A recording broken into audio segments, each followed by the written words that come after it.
بسم الله الرحمن الرحيم. بسم الله الرحمن الرحيم. قل هو الله احد الله الصمد لم يلد ولم يولد ولم يكن له كفوا احد. تبارك الله. درود پڑھ لیجیے گا محمد وعلی محمد محمد وعلی محمد.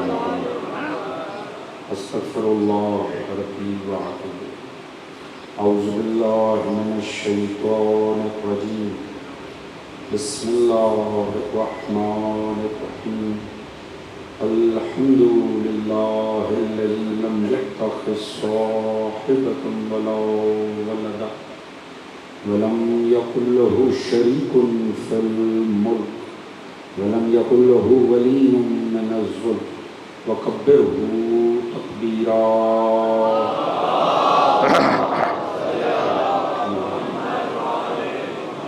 الصلاة والسلام على رسوله الكريم المكي المدني الأمي صاحب الوقار والسكينة المدفون بعز المدينة أبي القاسم المصطفى محمد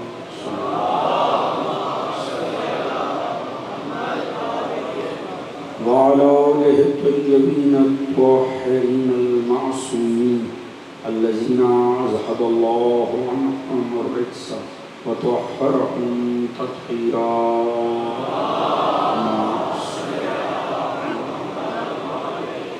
أما بعد فقد قال رسول الله صلى الله عليه وآله وسلم بسم الله الرحمن الرحيم. حسين مني وأنا من حسين صلوات.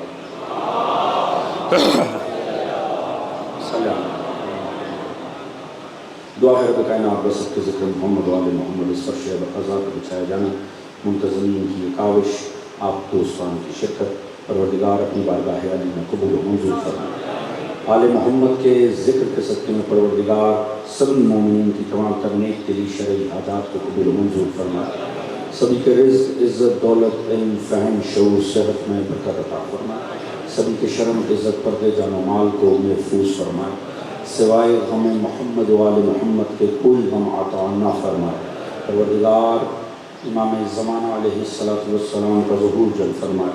ہم سب کو معصوم کی سپاہ میں شمار فرمائے. مومنین جہاں کو آپس میں اتفاق و اتحاد عطا فرمائے. ہم سب کو سیرت محمد وآل محمد پڑھنے، سمجھنے، اپنی ذات اور گھرانے پہ نافذ کرنے کی توفیق عطا فرمائے. اس دین آل محمد کو، اس عشق آل محمد کو، اس مودت و عزائے آل محمد کو پروردگار تا صبح قیامت ہماری نسلوں میں جاری و ساری فرمائے. ہم سب کا خاتمہ بالحق بالخیر دین محمد و آل محمد پر قرار فرمائے، اور آخرت میں ہم سب کو مرحومین سمیت شفاعت محمد و آل محمد سے بہرمند فرمائے. ایک بآواز بلند درود پڑھنے محمد و آل محمد صلی اللہ علیہ وسلم.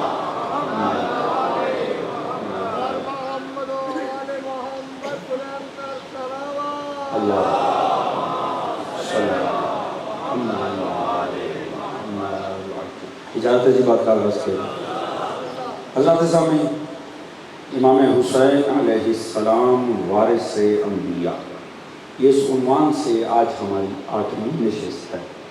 یقیناً جو مطالب گزشتہ دنوں میں آپ حضرات کے گوش گزار کیے گئے اس کا کوئی نہ کوئی خاکہ آپ کے ذہنوں میں محفوظ ہوگا.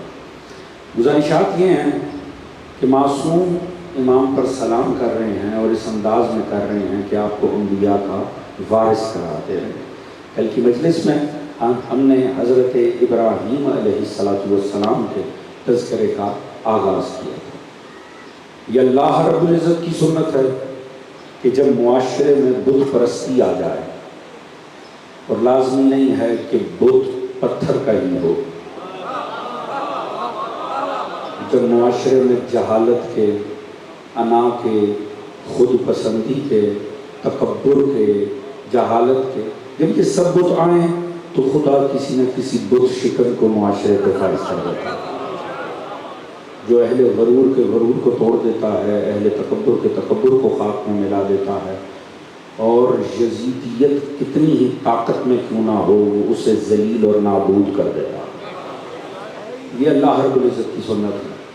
بت پرست انسان بدقسمت ہے کہ وہ خالق حقیقی کو چھوڑ کر اپنے سہارے بنا کے بیٹھ جاتا ہے، ان کے سامنے گر جاتا ہے. جناب ابراہیم علیہ السلام جس معاشرے سے سامنا ہے وہ معاشرہ اپنے آپ کو بتوں کے آگے جھکائے ہوئے ہے. اور جب ابراہیم علیہ السلام اس سے یہ پوچھتے ہیں کہ آخر کیوں، کس لیے تم نے اپنے آپ کو یہ ذلت میں ڈالا ہوا، تو کہتے ہیں بل وجدنا آباءنا کذالک یفعلون، ہم نے تو اپنے بڑوں کو یہی کرتے ہوئے دیکھا. اکثر معاشرے کے اوپر، آج یہاں سے بات کا آغاز کریں گے، اکثر معاشرے کے اوپر یہ بھی بڑا بدقسمت پہلو رہتا ہے کہ دنیا صرف آباء کی تقلید میں غرق ہو کر رہ جاتی ہے، جبکہ دین کا بنیادی تقاضا یہ ہوتا ہے کہ ہر نسل فہم و شعور دین حاصل کرے اور اس کی روشنی میں اپنی زندگی کا لاہ عمل کرا دے. صاحبان فہم بیٹھے اس بات کو سمجھیں. دیکھیے یہ بہت لازمی ہے کہ ہر نسل اپنی تطہیر کرے. آپ نے اکثر دیکھا ہوگا، کوئی آپ توضیح المسائل اٹھا کر پڑھ لیں، کوئی دیگر آپ یہ فقہ کی کتاب ہے، آپ کوئی اصول کی کتاب اٹھا، آپ کو وہاں شروع میں ایک جملہ ملے گا کہ عقائد میں تقلید نہیں ہے، عقائد امامیہ میں تقلید نہیں ہے. یعنی بہت لازم ہے، یہی دعوت فکر ہے کہ جسے مان رہے ہو اسے جان کے مانو.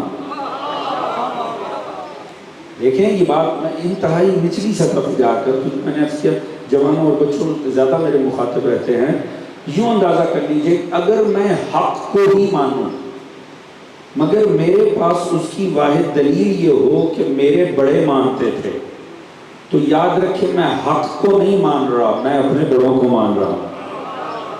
توجہ ہے جی؟ یہ بہت سمجھنے کی بات ہے. یہ دعوت فکر ہے کہ دین کو ہر نسل کو چاہیے وہ اپنی تطہیر کرتے ہیں. یہ سب سے زیادہ نبیوں کو جملہ سننا پڑا، سب سے زیادہ انبیاء ما سبق نے سب سے زیادہ جو جملہ سنا ہے نا، جب ابلاغ حق کرتے تھے، زمانہ کہتا تھا باتیں تو ٹھیک محسوس ہوتی ہیں، آپ کی دعوت تو بہت اچھی محسوس ہوتی ہے، مگر بل وجدنا آباءنا کذالک یفعلون، ہمارے تو بڑے یہ کیا کرتے تھے. یہ جو ہمارے بڑے کیا کرتے تھے نا، یہ دین میں کوئی اصول نہیں ہوتا. دین میں اصول یہ ہوتا ہے کہ سرکار مصطفیٰ کیا کیا کرتے تھے.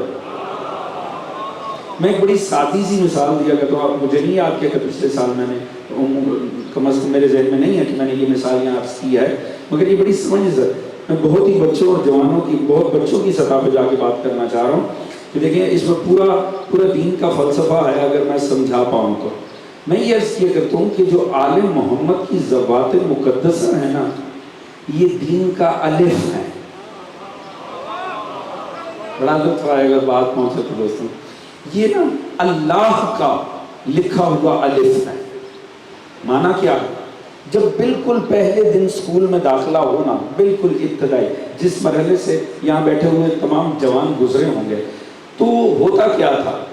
اگر ہر کوئی ریکال کرے، ہر کوئی یاد کرے پیچھے پلٹ کر، انتہائی ابتدائی کلاس کے اندر تو ٹیچر کیا کرتے تھے کہ جو کاپی ہوتی تھی نا، جو بک ہوتی تھی، اس کے اندر لائنیں بنی ہوئی ہوتی، ایسے ہی ہوتے نا جی.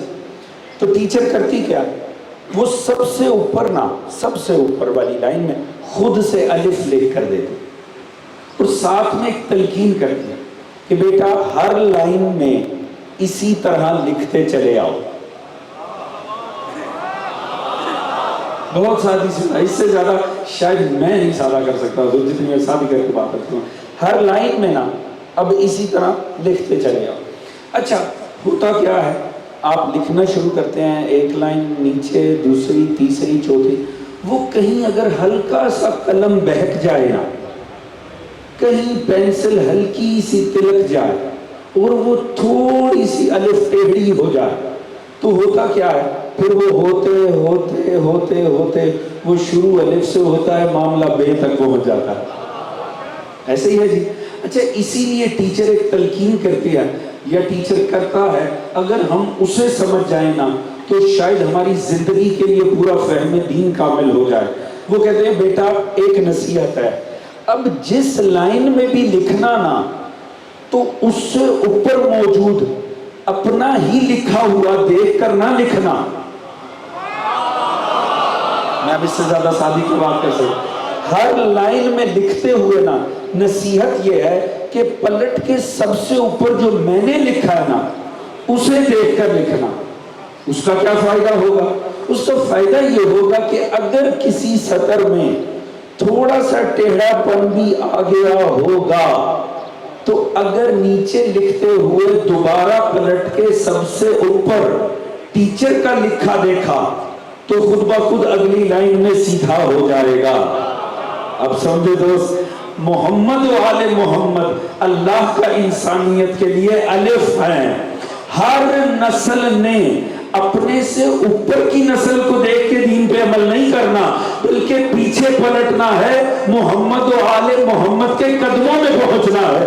اگر دین پہ عمل کرنا ہے تو انہیں دیکھ کے دین پہ عمل کرنا. توجہ فرما رہے ہیں؟ اب اس سے زیادہ تو میں جوان اور بچوں کے لیے معاملے کو آسان ہی نہیں کر سکتا. تو بہت لازمی ہے اس بات کو کہ فہم دی نہیں تو ہوتا کیا ہے حضور، کہیں سے ہلکا سا انحراف آتا ہے اور معاملہ بت پرستی تک پہنچ جاتا ہے. سب سے زیادہ حادیوں کو یہ جواب ملا ہے. لہذا ہوتا کیا ہے حضور، ایسے معاشرے کے اندر ابراہیم علیہ السلام ہے. کل ہم نے جہاں پر بات ختم کی تھی جناب ابراہیم کے لیے قتل کا حکم آ گیا، آگ میں پھینکو، اللہ نے بچا لیا. اب جب اللہ کی ذات نے بچایا، سوچ سکتے ہیں نمرود کی حالت کیا ہوئی ہوگی. وہ جوان جو کل کی مجلس میں موجود تھے، آگ اتنی محنت سے جلائی، پروردگار نے تاثیر ہی چھین لی. اسی شہر کے بڑے بزرگ عالم گزرے، اللہ تعالیٰ ان کے درجات بلند فرمائے، علامہ اظہر حسن زیدی صاحب کی برکت ہے ان کے جملوں کو دہرانا. میں نے کسی بزرگ سے ان کا بڑا لطیف جملہ سنا. انہوں نے فرمایا نمرود نے ابراہیم کو آگ میں پھینکا، نمرود نے دیکھا ابراہیم تو آگ میں آرام سے بیٹھے ہوئے ہیں، جل نمرود گیا.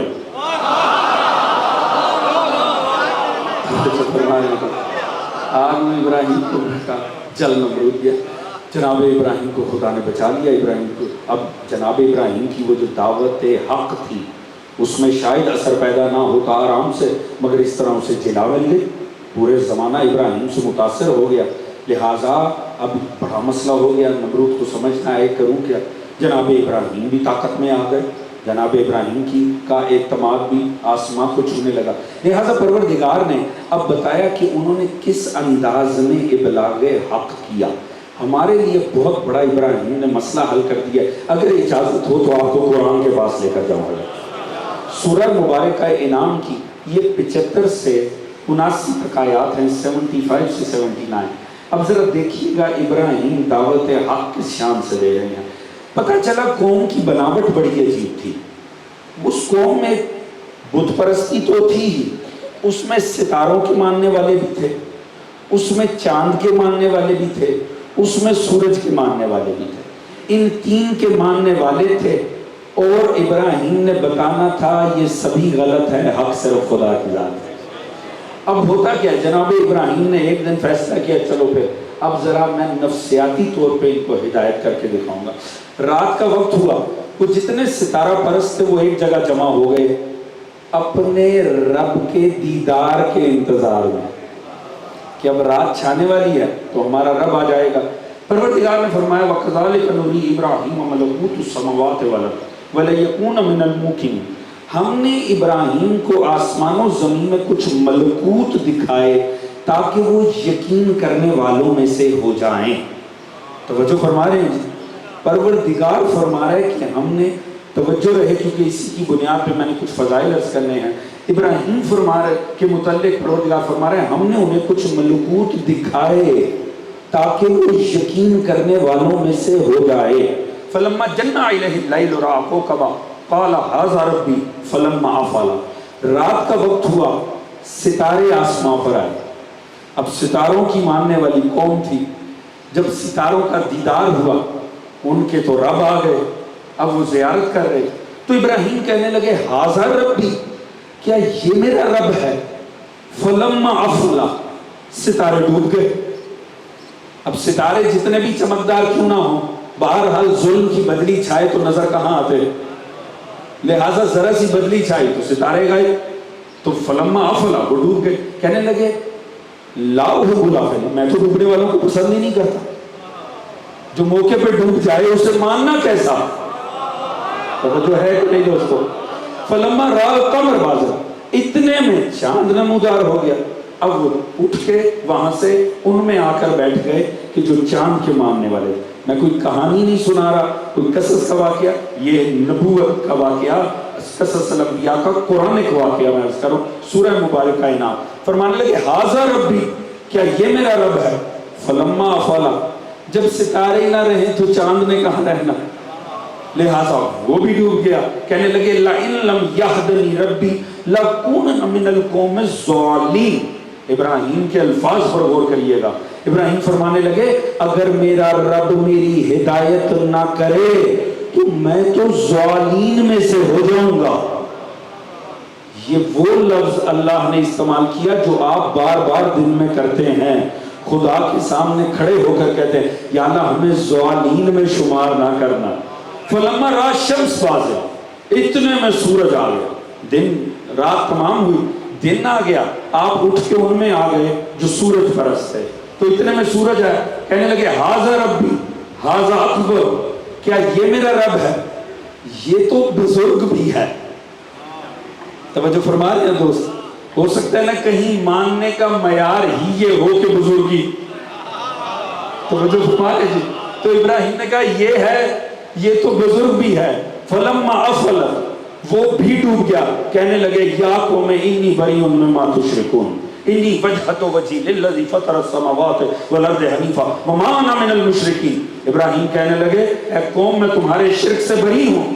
تم کیسوں کو مانتے ہو جو بار بار ڈوب جاتے ہیں؟ میرا تو رخ انور خدائے حق کی طرف ہے، دین حنیف کی طرف ہے، میں مشرکوں میں سے نہیں ہوں. حضور نتیجہ بڑا لطیف ہے، میں جوانوں کی توجہ چاہوں گا. فرما رہے ہیں ابراہیم علیہ السلام کہ دیکھیں میں ضالین میں سے ہو جاؤں اگر اللہ میری ہدایت نہ کرے. اللہ ہمیں بار بار کہتا ہے نماز پہ کھڑا ہو اور مجھ سے دعا مانگ، یا اللہ تو نے مجھے ضالین میں سے نہیں کرنا. کن میں سے رکھنا ہے؟ جو صراط مستقیم پر ہوں. توجہ فرما رہے ہیں دوست؟ اس کا مطلب ہے ضالین کی ضد ہے صراط مستقیم، صراط مستقیم کی ضد ہے ضالین. اگر ان میں سے ایک بھی پتہ چل جائے کیا ہے تو دوسرا خود بخود پتہ چل جائے گا. تو کتنا بڑا مسئلہ حل ہو جائے گا. پتہ چل جائے گا کنہیں فالو کرنا ہے، کن سے بچنا ہے. تو تعریف الاشیاء باز دادا، چیزیں اپنی ضدوں سے پہچانی جاتی ہیں. روشنی اندھیرے سے پہچان لی جاتی ہے، اندھیرا روشنی سے. ایک کی تعریف مل گئی تو دوسری کا پتہ چل جائے گا. تو ادھر ابراہیم درس دے رہے ہیں ضالین کون ہوتے ہیں. ضالین انہیں کہتے ہیں جو اپنے بنائیوں کے پیچھے چلیں. دوستو جو ہے کہ نہیں جی؟ ابراہیم بتا رہے ہیں ان میں وہ گھڑ گھڑ کے پیچھے چل رہے تھے، خود بنا بنا کے. تو فرمایا اگر میری خدا نے ہدایت نہ کی میں تو ضالین میں سے ہو جاؤں گا. تو حضور اب اس سے زیادہ کیا وضاحت ہوگی؟ رسول کا جد، امت اسلامیہ کا جد ابراہیم درس دے رہے ہیں. دنیا والوں یاد رکھو جو اپنے بنائیوں کے پیچھے چلیں وہ ضالین ہوتے ہیں، تو جو خدا کے بنائیوں کے پیچھے چلیں گے وہ صراط مستقیم ہوتا ہے. توجہ فرما رہے ہیں دوست؟ یا توجہ ہے دوستان کی؟ اب یہاں پر بڑا لطیف نکتہ ہے. یہ دیکھیں آیات کے الفاظ بڑے حسین ہیں. آپ کی توجہ مولا علی کی عظمت پہ جملہ عرض کرنا چاہتا ہوں. ہے توجہ دوستوں کی؟ دیکھیں پروردگار کیا فرما جناب ابراہیم کو. ہم نے ابراہیم کو یہ ملکوت کیوں دکھائے ہیں؟ تاکہ وہ یقین کرنے والوں میں سے ہو جائے. ہمیں نہیں پتا ابراہیم کا یقین خدا پہ کس نہج کا تھا، مگر ایک بات تو پتا چل گئی جتنا بھی بلند تھا اضافے کی گنجائش تھی. میں نے مولا کی عظمت پہ کچھ عرض کرنا میں توجہ چاہوں گا دوست. اور یہ دکھا کے یقین بڑھایا ہے، دکھا کے یقین بڑھایا ہے. جناب ابراہیم علیہ السلام نے قرآن پاک سورہ بقرہ 260 میں آئی اللہ رب العزت سے خود فرمایا تھا رب کیف تحیی الموتى، یا اللہ تم مردے کو زندہ کیسے کرتا ہے. فرمایا ابراہیم تمہیں یقین نہیں ہے، اولم تم ایمان نہیں رکھتے؟ قال بلا، فرمایا سرکار بالکل رکھتا ہوں. وَلَكِنْ لِيَطْمَئِنَّ قَلْبِي، بس یا اللہ مجھے اطمینان قلب چاہیے. حضور میں قرآن پیش کر رہا ہوں خدا کی قسم. اچھا اگر توجہ ہو تو ایک ہی جملے سے مورث سے وارث کے قدموں میں پہنچاؤں آپ کو، اگر آمادہ ہو تو. دوست کمال یہ دیکھیے ابراہیم کہہ رہے ہیں یا اللہ مجھے اطمینان قلب چاہیے. اس کا مطلب ہے ابراہیم کا ایمان جہاں پر بھی تھا مگر گنجائش تھی اطمینان کی بھی اور یقین کے بڑھنے کی بھی. اب سمجھیں وہ جو 10 محرم 61 ہجری حسین ابن علی کی ذات تھی، میں کیسے نہ اپنے آئمہ کو بعد رسول 1.25 لاکھ نبیوں سے افضل مانوں. ابراہیم کہہ رہے ہیں مجھے اطمینان قلب چاہیے اور خدا حسین سے کہہ رہے یا ایتھا النفس المطمئنہ ارجعی الی ربک راضیہ. اللہ اکبر، وہ اطمینان بھرا زندہ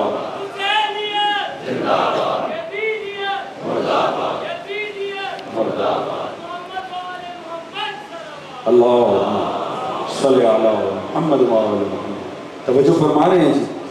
اللہ جانے جسے خدا نفس مطمئنہ کی سند عطا کرے وہ ذات کرامی حسین کیا ہو. تو دیکھیں ابراہیم کہہ رہے ہیں یا اللہ یقین مجھے یقین ہے، بس یوں ہی اولا تمہیں کیا تمہیں ایمان نہیں ہے؟ قالوا بلی ولیکن لیطمئن قلبی، یا اللہ اطمینان قلب چاہیے. اور وہاں کیا ہو رہا ہے؟ پروردگار فرما رہے ہیں ہم دکھائی مظہر اس لیے رہتے ابراہیم کے یقین میں اضافہ ہو جائے. یہاں علماء نے لکھا یقین کی 4 کیفیتیں ہیں. دیکھیے پہچانے آپ کس ذات کے ماننے والے ہیں. دیکھنا وارث رسول کی عظمت کیا ہے. ابراہیم کہاں کھڑے ہیں اور علی ابن ابی طالب کہاں کھڑے ہیں. 4 کہا یقین کی اقسام ہے. پہلی یقین مسموع، یعنی سنا سنایا یقین، انتہائی خطرناک، انتہائی بوگس اور بدقسمتی سے ہمارے درمیان سب سے زیادہ رائج. جو سن سنا کے یقین کرے یہ سب سے بری قسم ہے. اس کے اوپر علم الیقین، یعنی حضور دلیل سے پہچاننا، کوئی ثبوت دیکھ کر یقین کرنا. فرمایا اس سے اوپر ہے عین الیقین، دیکھ کر یقین رکھنا. توجہ ہے دوستوں کی میرے ساتھ. اور سب سے سپرلیٹو ڈگری ہے یقین کی حق الیقین، یعنی جس سے اوپر یقین کی کوئی کیفیت ہی نہیں ہے. مانا کیا ہے؟ ابھی کوئی دوست آ کے یہاں بتائے صاحب چوراہے پہ آگ لگ گئی اور خام خواہ لوگ پریشان ہو گئے، یوں ہی سن کے بھاگنا لگ پڑے. یہ ہے یقین مسموع، یقین کی خطرناک ترین قسم.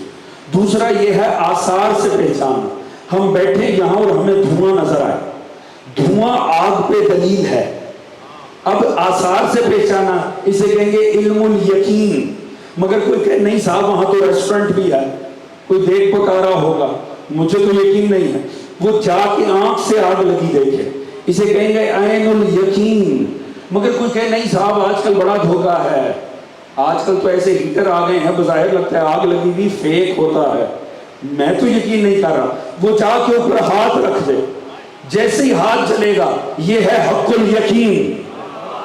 اب اس سے بڑھ کر یقین کی کوئی کیفیت نہیں ہے، یا تو چل مرو. توجہ فرما رہے ہیں جی. یہ ہے یقین کی سپرلیٹو ڈگری. ابراہیم فرما رہے ہیں یا اللہ مجھے دکھا. پروردگار نے فرمایا ہم نے دکھایا ابراہیم کو تاکہ اس کے یقین میں اضافہ ہو جائے. یہ دیکھنا ہے عین الیقین. اس سے پچھلی کیٹیگری ہے علم الیقین. اس کا مطلب ابراہیم جانتے تھے اللہ مردے زندہ کرتا ہے. توجہ فرما رہے ہیں جی. سن رکھا تھا، اطمینان نہیں تھا. اب جب اللہ نے دکھایا تو اب کون سی کیٹیگری میں چلے گئے؟ علم الیقین سے عین الیقین کی کیٹیگری. اس کا مطلب ہے کہ ابراہیم کے ایمان کی انتہا ٹھہری کہ ابراہیم علیہ السلام عین الیقین کے منصب پہ تھے.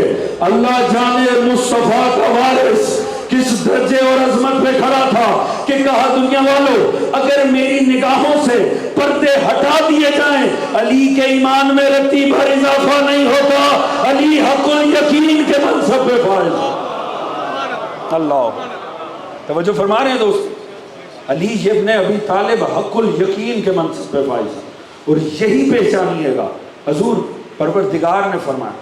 دیکھیے یقین کی کیفیت جب بڑھتی ہے نا تو انسان کی آنکھوں کے آگے سے پردے ہٹنے لگتے ہیں. ایسے ہی ہے جب پردے ہٹے تو خود بخود چیزیں دکھائی دینے لگتی ہیں. اندازہ کریں ابراہیم حق الیقین کے منصب پہ نہیں عین الیقین کے منصب پر تھے، یعنی اس سے اوپر کیٹیگری موجود تھی۔ حضرات توجہ فرما رہے ہیں کہ نہیں، ساتھ ہے کہ نہیں جی؟ توجہ ہے جی؟ اب دیکھیں پروردگار عالم نے واضح فرمایا کہ اگر انسان کے یقین میں اضافہ ہو تو لازمی بات ہے جیسے ایمان بڑھنا شروع ہوگا ویسے حقائق کھلنا شروع ہوں گے۔ پروردگار نے واضح فرمایا اگر یہ حقائق کھلنا شروع ہو جائیں، آنکھوں سے پردے ہٹ جائیں، حتیٰ اس حد تک ممکن ہے لَتَرَوُنَّ الجحیم کہ اگر انسان کا عین الیقین کے منصب پر بڑھ جائے نا تو وہ یہاں بیٹھ کر جہنم دیکھ سکتا۔ تو اگر یہاں بیٹھ کر جہنم دیکھی جا سکتی ہے تو یہاں بیٹھ کر جنت بھی دیکھی جا سکتی ہوگی۔ توجہ ہے جی؟ ذرا ایک لمحے کے لیے سفر کیجئے گا، یہ ابراہیم تھے مورث، وارث کا کمال دیکھیں کہ شب عاشور امام اپنے صحابہ کو کیا دکھا رہے ہیں۔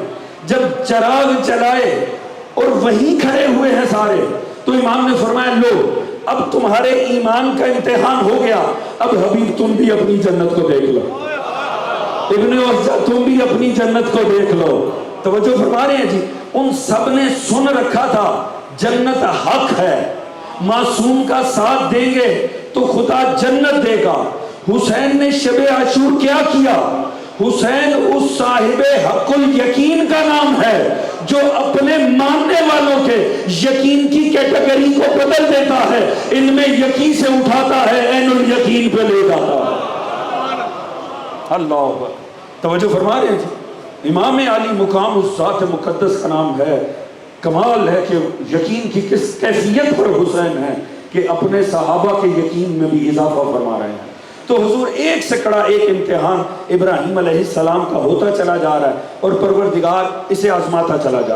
جب دیکھا نا نمرود نے کہ یہ تو معاملہ ہی بڑا خراب ہے، آگ میں پھینکا تھا بچ گئے، اگر یوں ہی معاشرے میں رہیں یہ تو مجھے برباد کر دے گا، لہٰذا فوراً ہی جلا وطن کر دیا۔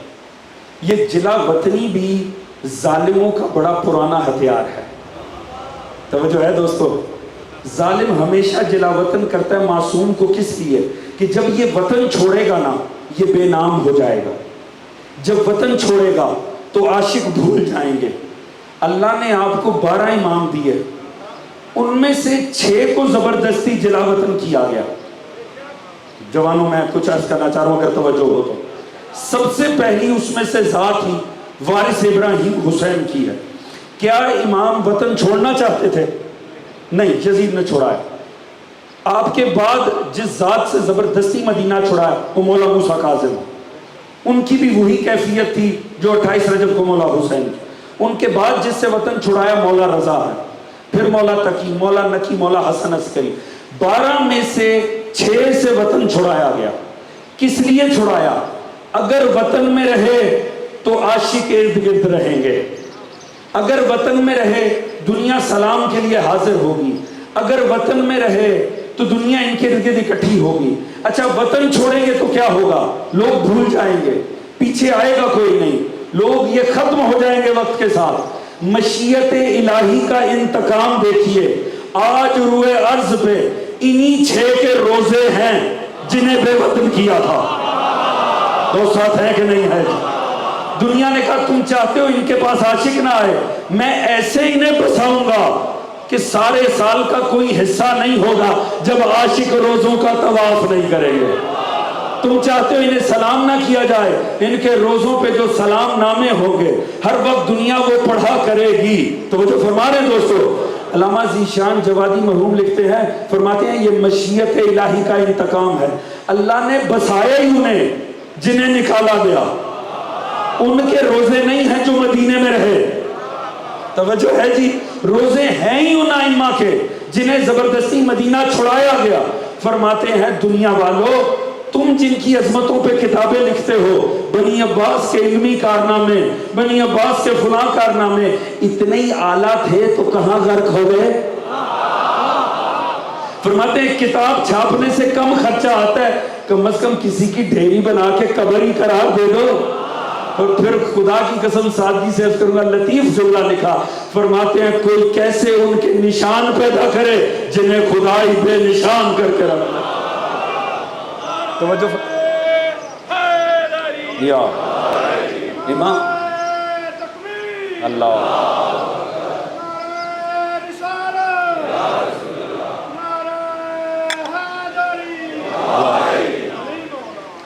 توجہ ہے دوستان محترم، اللہم صلی اللہ علیہ وسلم۔ اب کمال دیکھیے، نکال دیا جلا وطن کیا، لے کے جا رہے ہیں، زوجہ ساتھ ہے، بچہ ساتھ ہے، صحرا میں پہنچتے ہیں، فوراً حکم پروردگار آ گیا، ابراہیم یہیں چھوڑ دو، یہیں چھوڑ دو اور یہیں سے چلے جاؤ۔ دیکھیے اولیاء خدا کو خدا آزماتا کیسے ہے۔ صحرا ہے، لکو دک صحرا، کچھ نہیں ہے، نہ آب ہے، نہ گیا ہے، نہ پودا ہے، کچھ بھی نہیں ہے، چلے چھوڑ کر۔ جب گئے نہ دور، پیچھے پلٹ کے دیکھا، ہاجر اور اسماعیل ایک نقطے کی طرح نظر آ رہے ہیں۔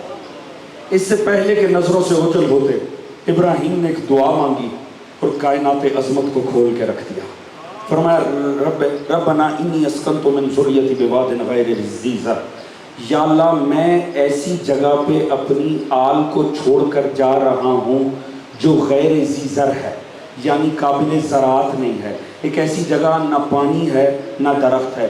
ربنا لیقیموا الصلاۃ، یا اللہ جب یہ صلاۃ قائم کریں، علماء نے لکھا نماز پڑھنا اس کا سادہ سا معنی ہے، صلاۃ قائم کرنا یعنی ایسا کردار دکھانا جو ہر لمحے تابع خدا ہو۔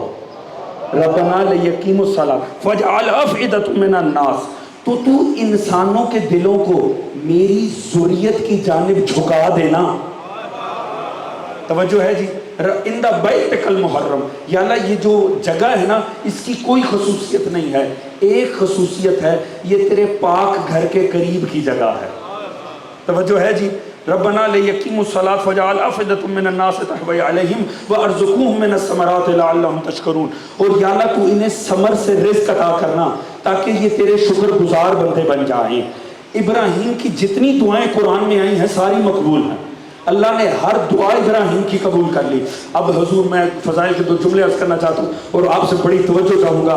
ابراہیم نے بڑا خوبصورت ماحول بنا دیا ہے، دعا کیا مانگ رہے ہیں؟ یا اللہ میں اپنی آل کو ایسی جگہ چھوڑ کر جا رہا ہوں جو بیاب ہو گیا ہے، جب یہ کردار شو کریں، اپنے کردار کا اظہار کریں، انسانوں کے دلوں کو ان کی جانب جھکا دینا۔ ایک بات طے ہے، انسان ہونا چاہیے، ممکن نہیں ہے ذریت ابراہیم پہ اس کا دل نہ جھکے۔ دوست تھکے تو نہیں ہوئے جی، ساتھ دیتے ہیں حضور۔ اللہ نے قرآن میں ابراہیم کی کوئی دعا ایسی نہیں چھوڑی جسے قبول نہیں کیا۔ ابراہیم نے دعا مانگی، یا اللہ میں اپنی ذریت چھوڑ کے جا رہا ہوں، تو اب جب یہ اپنے کردار کا اظہار کریں گے تو انسانوں کے دلوں کو ان کی جانب جھکا دینا۔ چلے میں عرض کروں، انسان کی ایک یہ بھی تعریف ہے جو ذریت ابراہیم پہ جھک جائے، تو جو نہیں جھکے گا وہ کیا ہوگا؟ اولئک کالانعام، وہ چلتا پھرتا انسان دکھے گا، اصل میں درندہ ہوگا۔ تو اس کا مطلب ہے ذریت ابراہیم جب سامنے آئے گی ہر کوئی نہیں جھک سکتا، جس میں انسانیت ہوگی، میں فرقے کی بات نہیں کر رہا، توجہ ہے دوستو، اندر انسانیت ہونی چاہیے۔ ذریت ابراہیم کو جھکنے کے لیے ایک ہی شرط ہے، انسان ہو۔ یا اللہ ذریت ابراہیم کسے کہتے ہیں؟ فرمایا پلٹ کے تاریخ میں دیکھو، میں نے پلٹ کے تاریخ میں دیکھا مکہ کی سرزمین پہ ایک پاکیزہ نکاح ہو رہا تھا، دلہا مصطفیٰ تھے، دلہن خدیجہ تھی، علی کے باپ نے آواز یہاں سے کیا، الحمدللہ الذی جعلنا من ذریت ابراہیم، حمد اللہ کی جس نے مجھے ذریت ابراہیم بنایا۔ پتہ چلا ابو طالب امت میں معیار ہے، اسے سامنے کرو، جو بدک جائے گا حیوان ہے، جو جھک جائے گا وہ انسان ہے۔ اللہ یا علی توجہ فرما رہے ہیں دوستو، ابراہیم کا وارث ابو طالب اپنی ذات میں معیار ہے، کون انسان ہے کون نہیں ہے یہ پتہ چلے گا آل محمد کی جانب دیکھ کر۔ توجہ فرما رہے ہیں دوست، اور دیکھیے فضائل پہ شک نہیں ہونا چاہیے۔ دنیا بڑی حیرت سے کہتی ہے کہ بھئی فضائل سازی کی جاتی ہے۔ مولا علی 13 رجب کعبہ میں آئے، کہا 3 دن تک کوئی کیسے رہ سکتا ہے کعبے میں؟ چھوٹا بچہ اور ماں کیسے رہ سکتے ہیں 3 دن تک؟ بھوک اور پیاس کیسے برداشت ہو سکتی ہے؟ پروردگار قرآن میں بتا رہا ہے ابراہیم اپنی ذریت کو ایسی جگہ چھوڑ کر جا رہے ہیں جہاں کچھ نہیں ہے۔ اللہ جانے ساتھ ہے کہ نہیں دوست؟ وہاں کچھ نہیں ہے، اس جگہ کچھ بھی نہیں ہے، نہ پانی ہے نہ پودا ہے، بس ایک خصوصیت بتائی ابراہیم نے، یا اللہ یہ تیرے پاک گھر کے قریب کی جگہ ہے، اندہ بیت المحرم، تیرے پاک گھر کے قریب کی جگہ۔ توجہ فرما رہے ہیں جی، تیرے پاک گھر میں نہیں چھوڑ رہا، اپنا بیوی اور بچہ تیرے پاک گھر کے قریب کی جگہ چھوڑ رہا ہوں، بس یہی اس جگہ کی خصوصیت ہے۔ یا اللہ انہیں پھلوں سے رزق دیں۔ کیا جناب اسماعیل اور ہاجرہ پیاس سے جاں بحق ہو گئے؟ خدا نے بچایا کہ نہیں؟ خدا نے رزق دیا کہ نہیں؟ حالانکہ خدا کے گھر نہیں آئے تھے، وہ اتنا بڑا رازق ہے، کوئی پاک گھر کے پاس بھی ہو وہ مہمان نواز بن جاتا ہے۔ توجہ ہے دوستو، علی کے فضائل پہ شک کرو، کم از کم خدا کی ربوبیت پہ تو شک نہ کرو، جو پاک گھر کے قریب 3 نہیں کتنے دن تک ہاجرہ اور اس کے بچے کو پال سکتا ہے، وہ علی اور اس کی ماں کو گھر کے پاس نہیں، گھر کی 4 دیواری میں رزق نہیں دے سکتا۔ توجہ فرما رہے ہیں دوستاں؟ توجہ ہے دوستاں؟ حضور ابراہیم فرما رہے ہیں میں یا اللہ یہاں ترک کر کے جا، اس جگہ کی تو کوئی خصوصیت ہی نہیں۔ ابراہیم چلے گئے۔ اب آپ جانتے ہیں پیچھے کے منظر کون سے، وقت مختصر ہے، آپ کے ذہنوں میں وہ سارے واقعات ہیں۔ جناب ہاجرہ موجود ہیں اور جناب ہاجرہ اب پریشان ہو رہی ہیں کیونکہ ابراہیم جا چکے ہیں، اسماعیل پیاسا ہے اور جناب ہاجرہ اب اپنی سعی کا آغاز کریں۔ سنے ہوئے مطالب ہے نا دوستو، آپ جانتے ہیں نا جی۔ اب دیکھیں ہو کیا رہا ہے، آپ جانتے ہیں شیطان انتقام لینے کے لیے آ گیا۔ اب جناب ہاجرہ ہیں اور ابراہیم بتا کر گئے ہیں نہ اس حد سے آگے جانا ہے نہ اس حد سے آگے جانا ہے، اور شیطان آ گیا ہے کہ بہکا سکے۔ جب وہاں جاتی ہیں تو کھڑا ہو کر کہتا ہے بس چند قدم آگے آ جاؤ تو بڑا میٹھا پانی موجود ہے۔ جب دوسری طرف جاتی ہیں شیطان وہاں بھی کھڑا ہو جاتا ہے۔ جو نبی نے حد بنائی اس کے پار کھڑا ہوا ہے اور کہہ رہے چند قدم آگے آ جائیں تو دیکھیں آپ کا بچہ بچ جائے گا۔ توجہ فرما رہے ہیں جی؟ یہ بھی خطیب ہندوستان مرزا اطہر مرحوم کا جملہ ہے، اللہ تعالیٰ ان کے درجات بلند فرمائے۔ کیا ہی لطیف بات فرماتے ہیں، فرماتے ہیں پہچان و شیطان کی ڈیفینیشن کیا ہے؟ جو نبی کی زوجہ کو اس کی حد سے نکالنے کی کوشش کرے اسے شیطان کہتے ہیں۔ توجہ فرما رہے ہیں دوست، تھکے تو نہیں بیٹھے ہیں دوست؟ توجہ فرما رہے ہیں، ساتھ دینا، سامنے بیٹھے ہوئے دوست۔ تو حضور معاملہ کیا ہے؟ فرماتے ہیں جو نبی کی زوجہ کو اس کی حد سے باہر نکالنے، شیطان دونوں طرف کہہ رہے بی بی چند قدم آگے آؤ تو مسئلہ حل ہو جائے۔ مسئلہ حل ان کا نہیں شیطان کا ہونا تھا۔ توجہ ہے جی؟ کم از کم ابراہیم کی امت میں اسے موقع نہیں ملا۔ توجہ ہے دوستان محترم؟ کم از کم وہاں اسے اس بات کا موقع نہیں ملا۔ تو حضور کمال یہ دیکھیے، ہر جگہ ہاجرہ جاتی تھی، بچہ کس ماں کو پیارا نہیں ہوتا، مگر وہیں ٹھٹک جاتی تھی، وہیں ٹھہر جاتی۔ شیطان کہتا تھا بی بی، اور یہ شیطان کا بھی کمال ہے، کبھی شیطان بن کر نہیں آتا، ہمیشہ بزرگ بن کے ہی آتا ہے۔ توجہ ہے جی؟ بڑی شفقت سے کہہ رہا ہے بی بی 2 قدم آگے آ جاؤ مسئلہ حل ہو جائے گا، پانی موجود ہے۔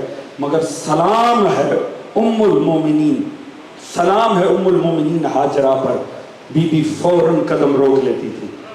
شیطان کوشش بڑی کرتا تھا، بزرگ بن کے کرتا تھا، ہمدرد بن کے کرتا تھا، ایک ہی جواب ہوتا تھا، فرماتی تھی اگر کچھ ملے گا اسی حد میں ملے گا، یہ نبی نے بنائی ہے۔ اللہ اکبر، اللہ اکبر۔ ذرا ذرا سی بات پہ رشوت کی طرف جانا ہو، ذرا ذرا سی بات پہ خدا کے معیار پامال کر کے رزق تلاش کرنے کی انسان کوشش میں پڑ جاتا ہے، ذرا ذرا سی بات پہ نبی کے معیار پامال کر دیتا ہے، ذرا ذرا سی بات پہ اصول سیرت آل محمد کو ترک کر دیتا ہے، خدا اسے درس دے رہا ہے۔ بتاؤ ہاجرہ کیا پیاس سے جاں بحق ہو گئی؟ کیا اللہ نے اسماعیل کو مرنے دیا؟ نہیں، پروردگار نے کتنا بڑا نتیجہ دے دیا. ذرا ذرا سی بات پہ میری ربوبیت پہ شک کر کے حرام میں مبتلا ہونے والوں، یاد رکھو تم خود کو نبی کے بنائے سرکل میں قید کر لو، اللہ سارا رزق تمہیں وہی عطا کر دے گا. اللہ اکبر. اس سے بڑا میں نتیجہ نہیں دے سکتا ہوں. پروردگار عالم نے ہاجرہ کے ذریعے بتا دیا، اسماعیل کے ذریعے، بس اپنے ایمان کو مضبوط رکھو، خدا اور نبی کی بنائی حدود کو نہ چھوڑو مسلمانوں، اور خدا پر یقین رکھو. تم نے حرام جتنا پانا ہے اپنے مقدر سے زیادہ نہیں پا لینا. یاد رکھو ملنا اتنا ہی ہے جتنا مقدر میں لکھا. اور یہ علی سمجھا کے جا چکے ہیں. جانتے ہیں نا علی نے اپنی سواری پہ کسی کو فائز کیا تھا. میں نماز پڑھ کر آتا ہوں، آتے ہوئے 2 درہم سر ایک طرف کیے تھے، اسے دوں گا. اس بدبخت نے تھوڑی سی جلدی کر لی، جا کے علی کی زرہ بیچ دی. مولا دکان پہ گئے، اپنی زرہ نظر آئی، وہی 2 درہم اٹھا کے مولا نے دے دیے. اور مولا نے اپنی وہ زرہ لیتے ہوئے کیا فرمایا؟ فرمایا مقدر میں یہی تھا، کچھ انتظار کر لیتا. توجہ ہے دوستو. یاد رکھنا، ہم رشوت لیں، ہم حرام لیں، گھر والوں کا حق ماریں، بہنوں کا حق کھا جائیں، ہم رشتہ داروں کا مال لوٹیں، قرض لے کر مکر جائیں، مقدر سے باہر نہیں ملے گا. تھوڑا صبر کر لیں تو جتنا مقدر میں لکھا ہے ویسے ہی اللہ عزت سے عطا کرتا ہے. توجہ فرما رہے ہیں حضور. تو حضور کمال یہ دیکھیں، ایک پیاس تھی، اس پیاس سے ایک تحریک اٹھی. اسماعیل کچھ دیر پیاسے رہے، اس سے تحریک اسلام کھڑی ہو گئی اور وہی وارث کی دفعہ ہوا. کچھ دیر کی پیاس تھی مگر یہ 2 پیاس ہیں، ایک اسماعیل کی، ایک حسین کی. ایک پیاسا رہا تو اسلام پھیل گیا، ایک پیاسا رہا اسلام محفوظ ہو گیا. مورث کی پیاس نے اسلام پھیلایا تھا، وارث کی پیاس نے اسلام بچا لیا. توجہ فرما رہے ہیں دوستان عزیز. حضرت عباس سے علمدار. آج آپ کو پتہ ہے جناب عباس کے مسائل. اجازت دیتے ہیں میں جناب عباس کی مسائل پہ جانے سے پہلے ایک عظمت عباس کا جملہ نہیں، ایسے نہیں، اگر دوستان ساتھ دیں گے تو. مجھے اندازہ ہے بازاداریاں بڑھ گئی ہیں، میں بھی رات کے تک مصروف تھا، یقیناً آپ بھی، اور وہ تھکاوٹ آپ کے انداز میں پتہ چل رہی ہے یقیناً. مگر یہ وقت ہی ایسا ہے، جتنی مجلسوں میں جا سکتے ہیں جائیے. میں بار بار عرض کروں، اللہ جانے اگلا سال کس کے پاس ہے. دیکھیں شب عاشور میں عرض یہ کرتا ہوں، جناب عباس کی عظمت پہ سلام ہے.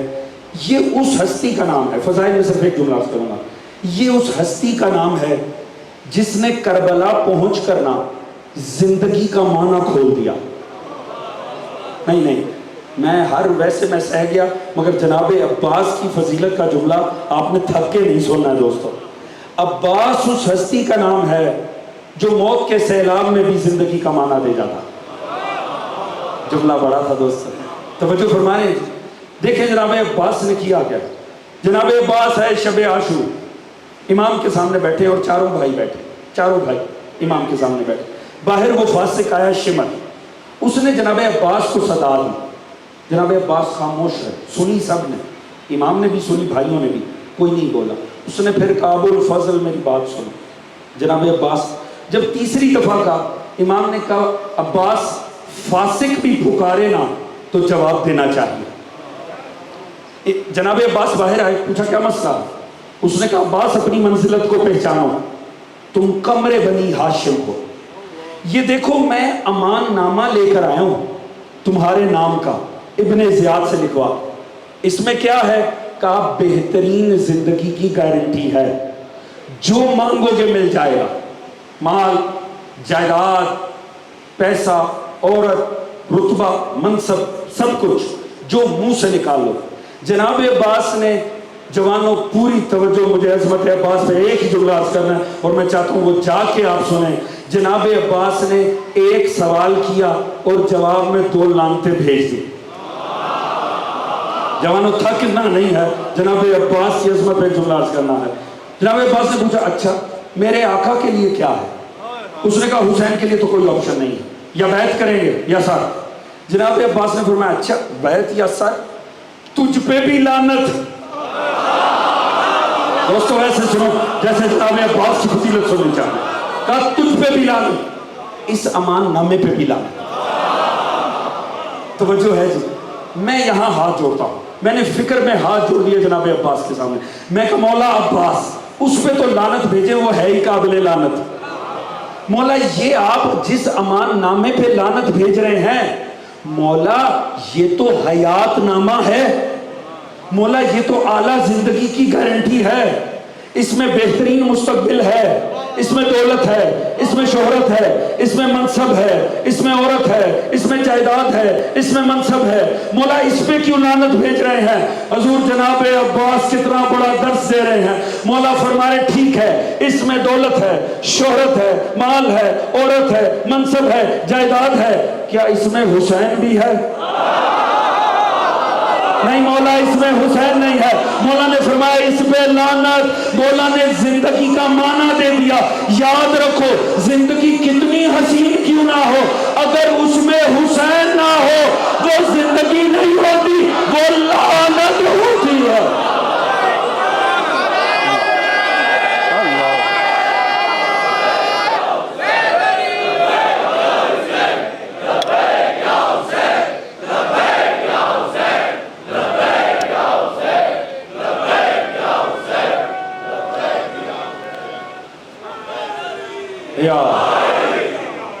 توجہ فرما رہے ہیں دوستان عزیز.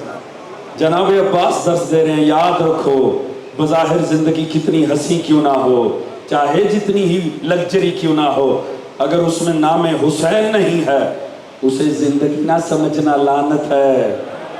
توجہ فرما رہے ہیں جی. حیات وہی حیات ہے جس میں سرکار حسین ابن علی کی ذات ہے. اللہ اکبر. حضور مدینہ الرسول مولا علی ابن ابی طالب بیٹا وہ ملا ہے جو مانگ کے لیا ہے، اللہ سے مانگ کے لیا ہے. آئے جناب عباس کو لے اور دے دیا مولا امیر کے ہاتھ میں، جناب فضا نے دے دیا جناب عباس کو مولا علی کے ہاتھ میں. جب لیا نا ہاتھوں میں تو جناب عباس نے آنکھ نہیں کھولی. چوما بیٹے کو آنکھ نہیں کھول، پیار کیا آنکھ نہیں کھول. مولا نے جو جملہ کا بڑا لطیف ہے فرمایا کیسے آنکھ کھول دے، ہے نا علی کا بیٹا، بلاؤ حسین کو. میں نے تب تک آنکھ نہ کھولی تھی جب تک مصطفیٰ نہیں آ گئے تھے. ہاں اس کا مصطفیٰ آئے گا تو یہ آنکھ کھول دے گا. عباس اس خوش قسمت قاری قرآن ناطق کا نام ہے جس کی زندگی کی پہلی اور آخری نگاہ حسین ابن علی کے چہرے پر ہے. عباس وہ خوش قسمت ترین قاری قرآن ناطق ہے کہ زندگی کی پہلی نگاہ بھی حسین پر، زندگی کی آخری نگاہ بھی حسین پر. بس پہلے دن امام حسین کے ہاتھوں پہ آتے ساتھ آنکھ کھول کے عباس نے بتا دیا میں وقت کا وہ علی ہوں جو وقت کے اس محمد کے لیے دنیا میں آیا. بس پھر اس کے بعد عباس کی تربیت انہی اصولوں کے اوپر ہو رہی ہے. جنگ صفین ہے، میرا مولا سوار ہے، امام حسین پر شدت پیاس ہے. جب امام پر شدت پیاس دیکھی نا، اس سے پہلے کہ امام کسی سے پانی منگواتے، امام حسین کی پیاس پہ ابھی مولا سوچ ہی رہے تھے کہ ایک دم دیکھا عباس ہانپتے ہوئے آ رہے ہیں. چھوٹے سے جناب عباس ہیں، ہانپتے ہوئے آ رہے ہیں اور ہاتھ میں پانی کا پیالہ ہے اور لا کر بابا کو پیش کر دیتے ہیں. بجائے خوش ہونے کے علی کی آنکھوں میں آنسو آ گئے. پوچھا مولا بابا آپ رو کیوں پڑے ہیں؟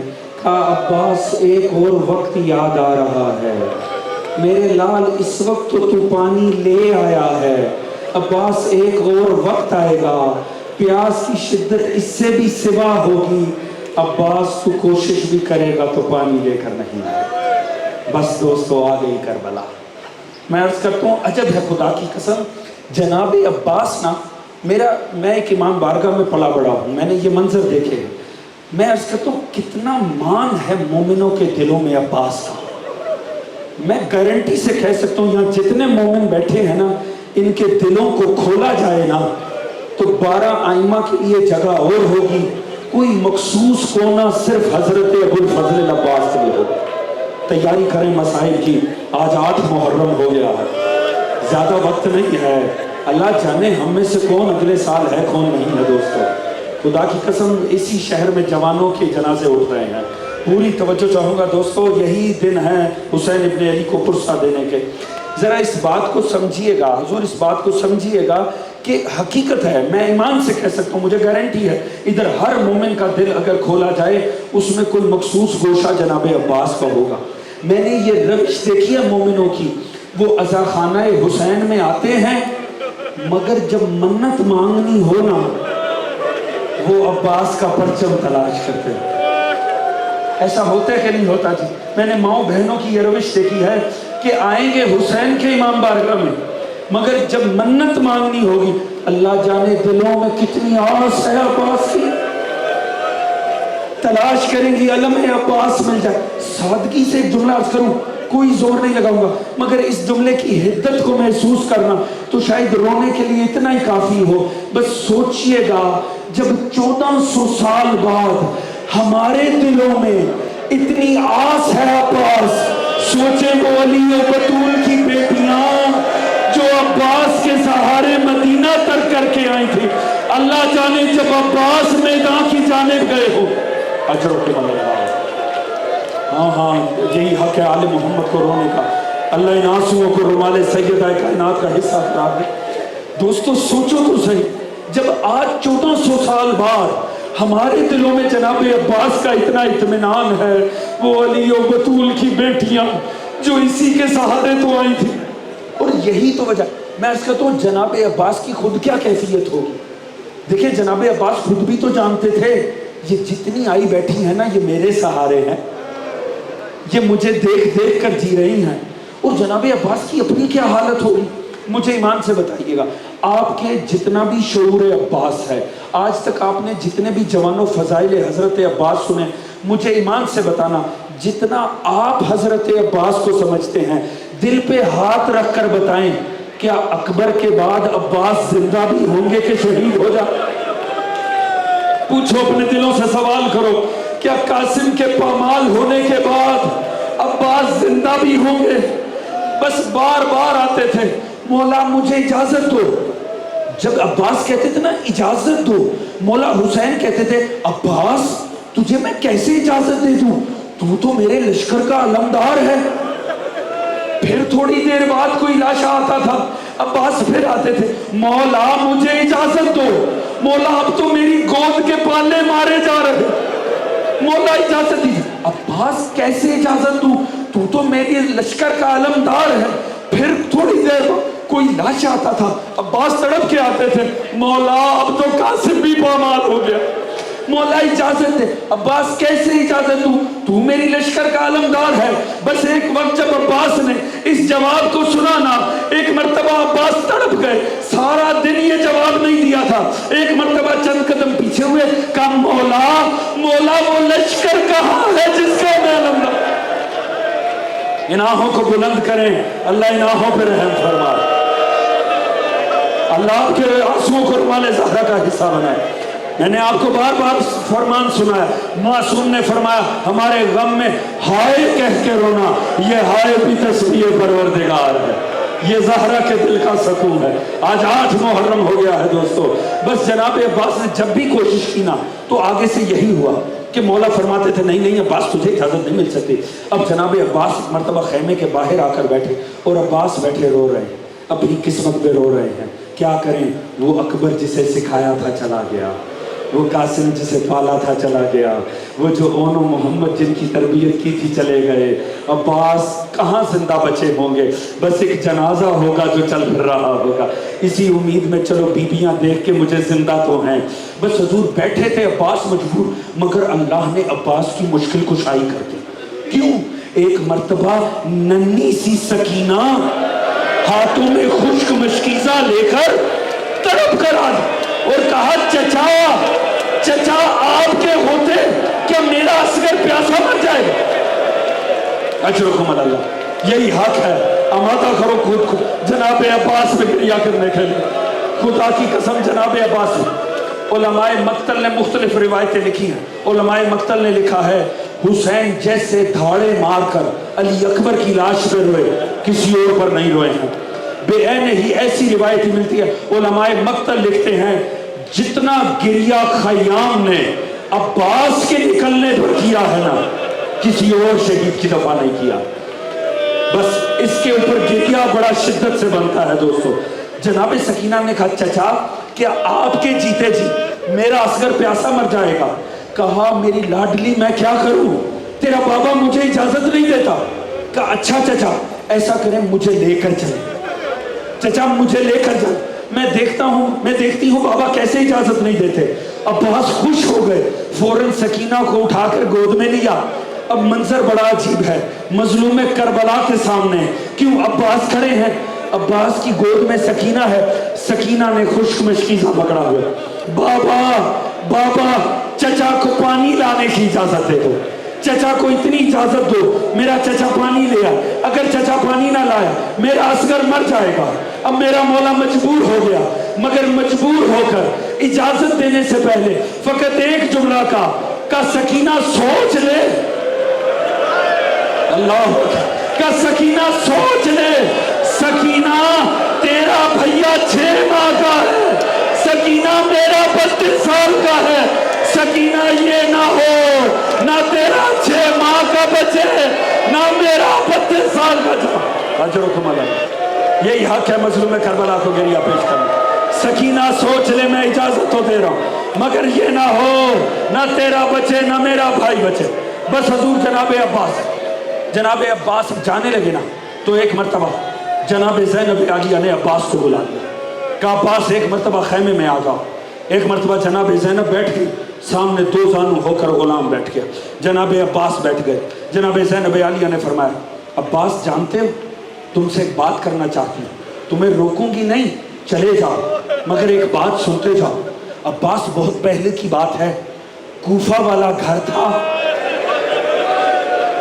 ایک مرتبہ مجھے بابا نے، جب میں بابا کے سامنے سے گزرا، بابا نے کہا زینب ادھر آؤ، ایک مرتبہ مجھے بٹھایا اور بابا کی آنکھوں میں سے آنسو بہ رہے تھے۔ بہتے آنسوؤں کے ساتھ بابا نے آگے بڑھ کے میرے سر پہ بوسے دینے شروع کیے۔ پھر بابا نے کہا زینب اپنے بازو دینا، ایک مرتبہ میرے بازوؤں پہ بوسے دیے۔ میں نے کہا بابا آپ اس شان سے تو پیار نہیں کرتے، بابا اس انداز میں پیار کیوں کر رہے ہیں؟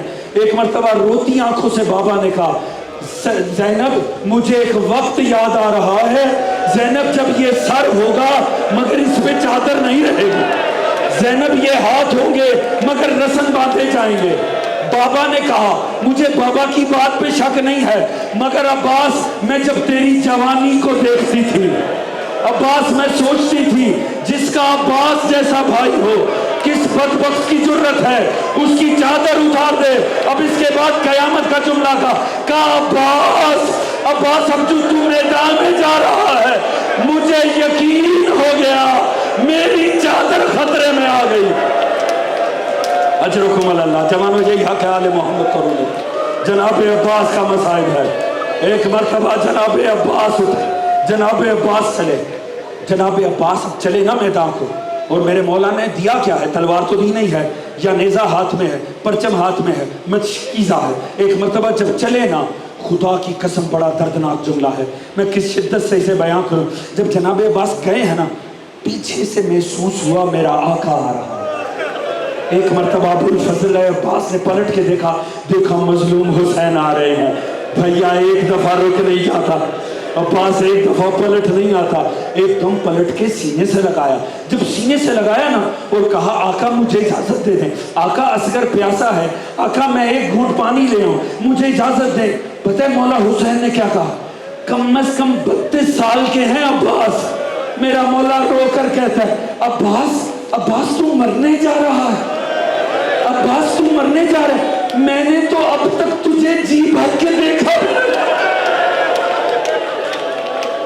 عباس، میں نے تو آج تک تجھے جی بھر کے دیکھا۔ اللہ جانے کتنی دیر لگی ہوگی جدا ہونے میں، بس ایک مرتبہ جناب عباس گئے، بدبختوں کو اٹھا کے ایک طرف پھینک، میرا مولا داخل فرات ہوا، پانی بھرا، واپس پلٹے، لین بسرے صادق، یاد رکھو ابھی تو پیاسے تھے تو لڑا ہم سے نہیں جا رہا، اگر یہ ایک قطرہ آب بھی اگر پہنچ گیا خیام میں پھر حسین پیاسا نہ رہے گا، اور اگر حسین پیاسا نہ رہا نا تو پھر حسین قابو نہ آ سکے گا۔ کچھ کرو یہ پانی نہیں پہنچنا چاہیے۔ یہ بدبخت چھپ گئے، انہوں نے چھپ کے جیسے جناب عباس پلٹے ہیں نا، ایک وار ہوا ایک بازو جدا ہوا۔ جناب عباس نے کوشش کی، اب کیا کریں، نیزہ ہاتھ سے پھینک دیا ہے، مشکیزہ ہے اور علم ہے۔ میرا مولا تھوڑی دیر آگے بڑھا، ایک لین نے حملہ چھپ کے کیا، دوسرا بازو جدا ہوا۔ اب میرا مولا عباس مجبور ہے، یا علم تھام سکتا ہے یا مشکیزہ۔ علم پہ پیاسی نگاہیں ٹکی ہے، مشکیزے میں اصغر کی زندگی ہے۔ میرے مولا نے علم پھینک دیا، دانتوں سے مشکیزہ تھاما اور ایک مرتبہ راہوار کو کہا، راہوار جلدی کر، راہوار جلدی کر، مجھے خیمے میں پہنچا۔ اتنے میں تیر آیا، تیر لگا مشکیزے میں، پانی بہا، کہا راہوار رک جا، راہوار رک جا، اب خیمے میں نہ جانا، اب نہ خیمے میں جانا۔ بس اس کے بعد عباس نے خودکش کیا کے حوالے، جس کا تیر ہے وہ تیر مار رہا ہے، کوئی تلوار مار رہا ہے، زہرا کا لال زخمی ہوتا جا۔ ایک مرتبہ صدا بلند کی، السلام علیکہ یا ابن رسول اللہ، یا ابن رسول اللہ، علیکن منی سلام، مولا میرا آخری سلام۔ ادھر عباس گرے ہیں، وہاں میرے مولا کا ہاتھ کمر پہ چلا گیا۔ ایک مرتبہ تڑپ کے کہا، عباس تو نے میری کمر توڑ دی، عباس تیرے بعد میری کمر ٹوٹ گئی۔ میرے مولا نے ایک مرتبہ ذوالفقار کو لیا اور میرا مولا چلا ہے وہاں جہاں عباس گرے ہیں۔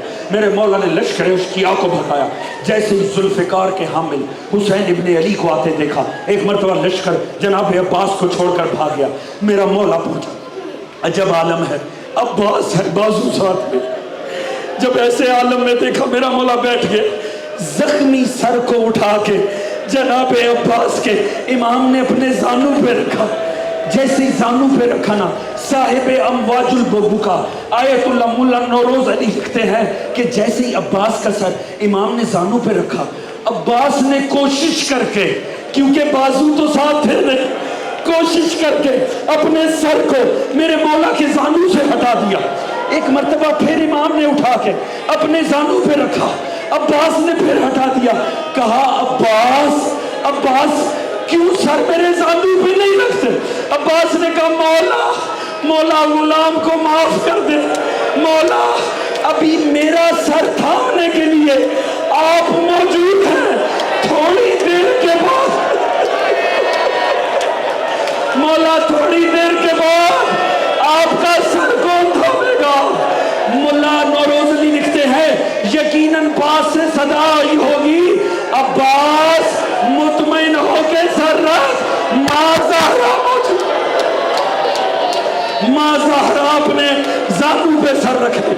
بس حضور ایک مرتبہ جناب عباس کو میرے مولا نے سر اپنے زانوں پہ رکھا، کہا عباس، عباس کوئی آخری خواہش ہو تو بیان کر، عباس تو نے میری بڑی خدمت کی ہے، عباس کوئی آخری خواہش ہو تو حکم کر۔ کہا مولا بس ایک آخری خواہش ہے، میری آنکھوں سے لہو کو صاف کر دیں، میں آخری دیدار آپ کے چہرے کا کرنا چاہتا ہوں۔